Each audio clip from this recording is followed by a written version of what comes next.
গাছ কাটা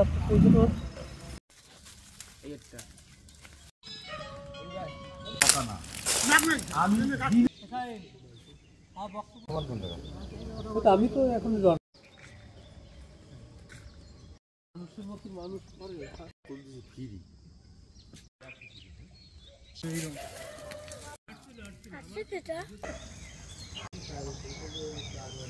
ফেললাম না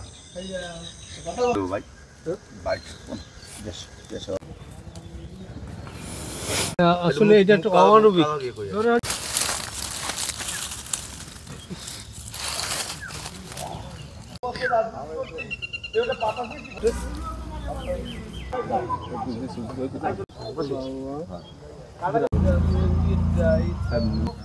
মানে 200 থেকে 250 মতো হবে।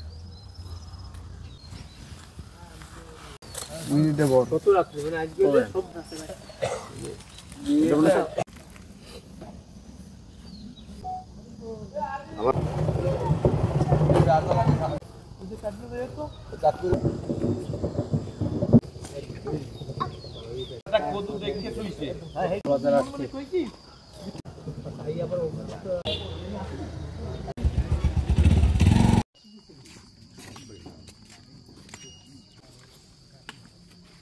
যদি যে কোনো মানুষ আসি বলে আমাকে লাশ দাও দিয়ে দেয়, কিন্তু কথা হয়েছে কি এই ছেলেটা এমনি কোনো জায়গা জমি বিশেষ নাই, এই কৃষি খামার এইসব করি এই আল্লাহ ওদের রাখছে, কিন্তু ওর নিচার এত খুব ভালো।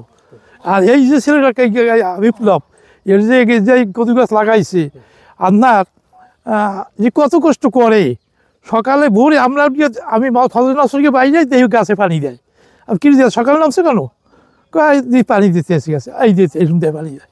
তো লাউ আমরা মনে হয় এখানে কেউ কইছে না যে আমার লাউ দিয়ে নাই, এবার নাই, আগে এক টাইম এরকম লাগাইছিল সে সময় সবাইকে দিয়েছে, আর এখনও দিয়েছে। পরশু দিন আমার কাকু যদি লাউ খায় যে কাটিয়ে নিয়ে খাইয়েন, তা আমি পরে বিকেলে এটা কাটিয়ে নিয়েছি। তো এইরকম সবাইকে দিয়ে যাচ্ছে। এখন আমার কথাই সেইটা যে এই শত্রুতা এটা করার কারণ কি, আর কারণ কি কারণে বাছাই করেন শক্তভাবে ব্যবস্থা করা আমাদের হয়তো প্রশাসনের কাছে আমাদের দাবি যে শক্তভাবে এটা বাহির করার দরকার। আমাদের সন্ত্রাসী কে খুঁজিবার আজকে যেটা এই যে কদু গাছ কাটছি আর সেই যে একটা ছেলে মারা যাইতো কষ্ট লাগছে না, আমি জানি না, আমার এত খারাপ লাগছে বলতে দেখি আমি ওই কাঁদছি। আল্লাহ কী অবস্থা দেশের, এই যে মানুষই করে না, যা করছে কর, আল্লাহ তো একজন আছে, এই বিচার তো হবেই। দেখলাম তো শত শত কদু গাছ লাউ গাছ এগুলো কেটে ফেলছে।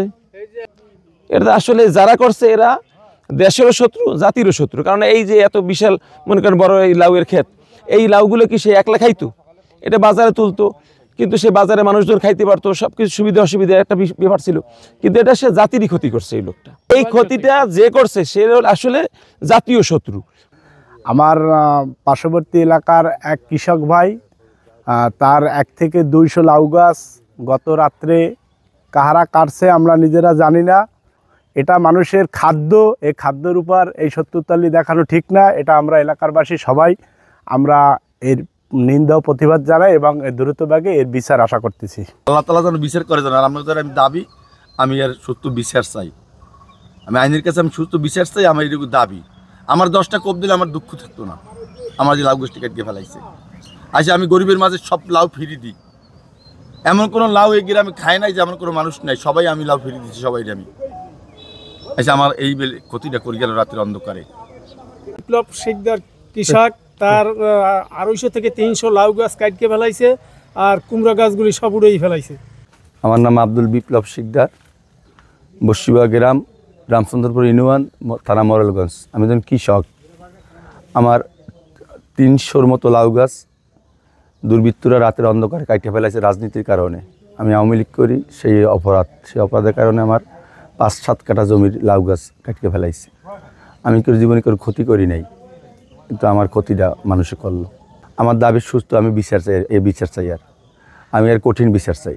আমার ভাইয়ের গাছ রাত্রেবেলা কিংবা কারা কাটছে আমরা দেখি নাই, তা আমরা আপনাদের কাছে একটা সুষ্ঠু বিচার চাই।